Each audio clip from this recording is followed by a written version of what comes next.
Hey everyone, FinTech here. Coast financial independence is the dream that you could live on a beach, maybe working now and then when you feel like it, but not really stressing about your future finances or anything beyond next week. While that dream might sound too good to be true, in this video I'm going to go through the exact steps that I followed to achieve coast financial independence by age 25. How much money I saved, where I invested it, and any recommendations I have to achieving coast fi as quickly as possible. Because today I never need to save another dollar and I'm set for a normal retirement age, and I'm going to show you how you can do the same thing. But let me take a step back and not assume that everybody already knows what coast fi is, so let me do some background.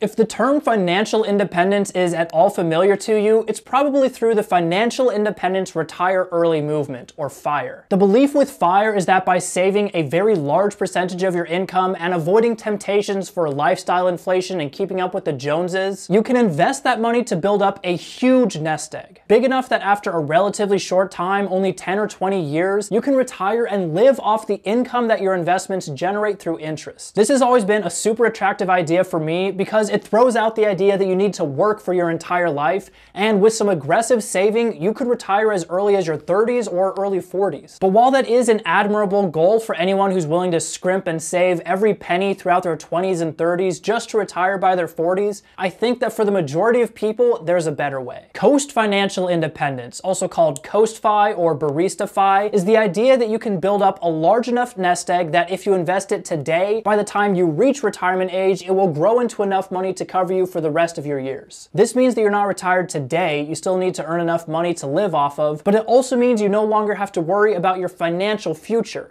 Because once that nest egg is invested in the market, you can just leave it there for the next 40 years. But wait a minute, you might say, what's the point if you still have to work? I thought we were retiring here. Well, let's really examine what it would mean if you only need to earn enough money for you to live off of. It would remove any kind of financial stress you need to have for your future. Because really, it's not that difficult to earn enough money for food, shelter, and maybe some basic transportation. If you went to college, think about how much money you spent on an average day while you were there. Ignoring, of course, the fact that you were spending $30,000 on tuition. Plus, you could always live somewhere where the dollar is very strong against the local currency. I read a blog about someone who was able to live in Thailand for just over $500 per month, which means you would only need to earn $6,000 per year to live there. There are plenty of examples around the world of places that have a pretty high percentage of the English-speaking population, including India and Thailand, that also have a much weaker currency when compared to the dollar. So if you're able to find any kind of remote work that lets you earn money in US dollars and then spend it in the local currency,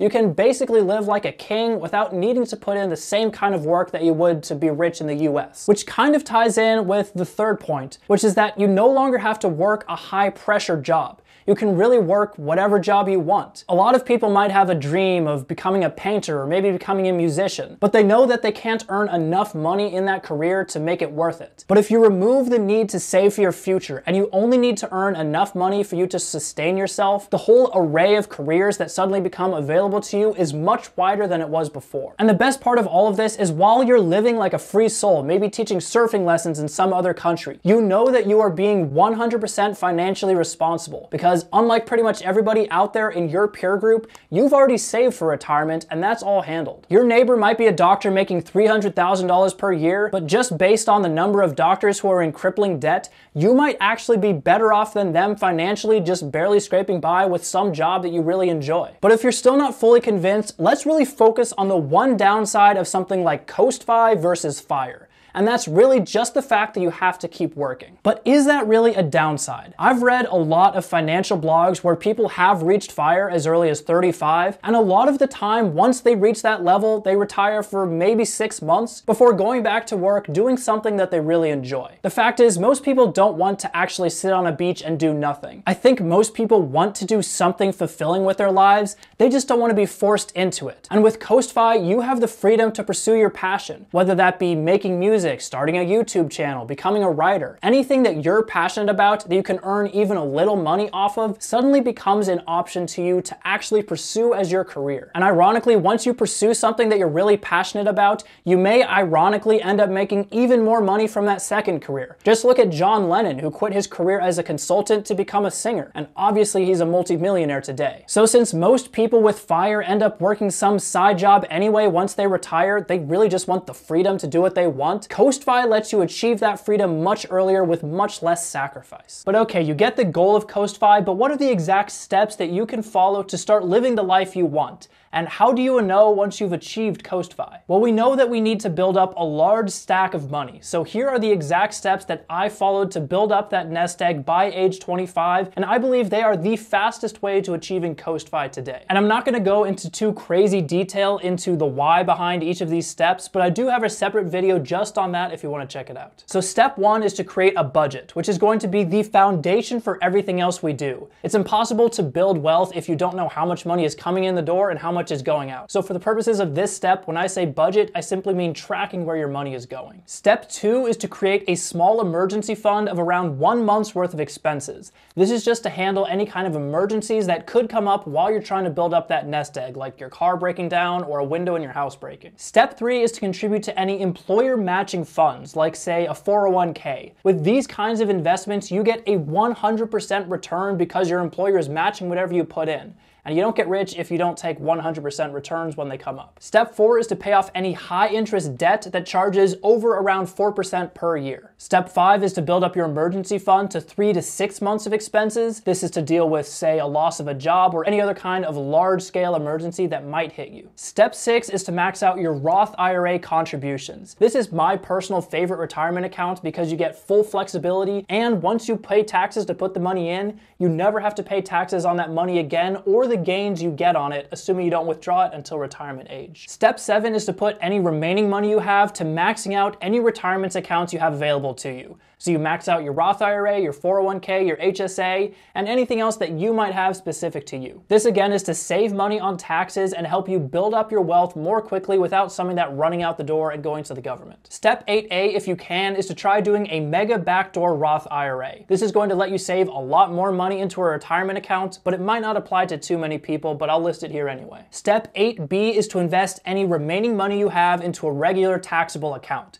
This could be a taxable stock brokerage, it could be real estate, it could be NFTs. But I will say that if your plan is to travel the world at some point, managing real estate might not be the best option for you, so you might want to go with something a little more liquid. The goal here is just to build your wealth consistently using compound interest. So these steps are the fastest route to follow to start building up your nest egg for Coast FI. But then, how do you know whether or not you've actually achieved it? Well, it's all about how much money you have actively invested in the market. So let's figure this out by looking at a compound interest calculator. The first thing you'll need to do is figure out how much money you spend on expenses each month, because this is going to be the baseline for how much money we need to be throwing off from investments. As much as this may pain some people to hear, this means you need to have a written budget and know exactly how much money you spend every month to know how much you're going to need to cover it. And then you may want to adjust that somewhat based on how much you think you're going to need to spend during retirement. So once you have this number, let's say it's $50,000 per year, we can start plugging in numbers to the calculator. There is a general rule of thumb that's often used in the FIRE community called the 4% rule, which says that whatever money you have invested in the market, you can withdraw 4% of that per year, basically forever, without ever running out of money. This withdrawal rate is low enough that the interest that your stock account earns every year will be enough to cover the 4% withdrawal that you do every single year,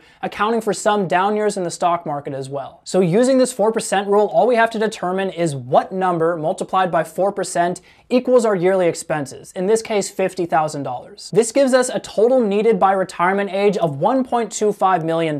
Now, yes, I know that's a lot of money, but remember, I told you that I achieved Coast FI by age 25, and I can assure you I am not a millionaire. The key is we don't need that over $1 million right now. We only need it by the time we reach retirement age. And this is where we can use compound interest to really help us out. So let's look at some numbers to illustrate this point. Like I said earlier, the first step to understanding where you stand in your Coast FI journey is to track your expenses. Now you can use an app for this like Mint or You Need a Budget, which will automatically import any cost that you charge to either your bank account or your credit card so you can see how much you're spending. But I personally usually just track everything manually using an app called EveryDollar. By tracking my expenses each month, I can see exactly how much money I'll need saved up by retirement because I can see how much money I'm spending each month and how much I'm saving. And we're gonna walk through an Excel spreadsheet that I have right now that tracks roughly how much I spend on a monthly basis. So on this sheet right here, on the top left, we have my income, both from my paycheck as well as from my rental income. Below that in blue, we have the amount of money I put toward my Roth 401k as well as my Roth IRA each month, which comes out to about $6,000 to the Roth IRA. Below that, we have all the different recurring expenses that I have here in this kind of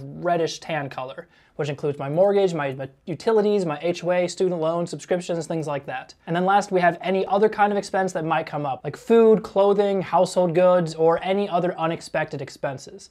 And then at the bottom, the rest of the money left over goes towards my taxable brokerage account, which I keep in Charles Schwab and I review pretty regularly on this channel, which results in my net total being $0. So every dollar that comes into my bank account is assigned to some place that it goes out at the end of every month. This is called zero-based budgeting. And then lastly, we can see that my percentage savings here is around 48.5%. So I roughly save 50% of everything I make. Following this method allowed me to achieve a net worth of around $200,000 by the time I was 25 years old. Now granted, some of that was because I had a pretty good income, and another part of that was the stock market just happening to rise while I was investing. But as we'll see here in a second, that $200,000 is actually way more than I actually need. So let's pull up a compound interest calculator and look at the numbers. So on this calculator here, we can put in an initial investment. So in this case, let's put in $200,000. We can put in any monthly contributions, but we're not going to contribute anything else toward retirement. And then we can have the length of time in years. So when I was 25 years old, it was going to be about 40 years before I reached retirement age, at age 65.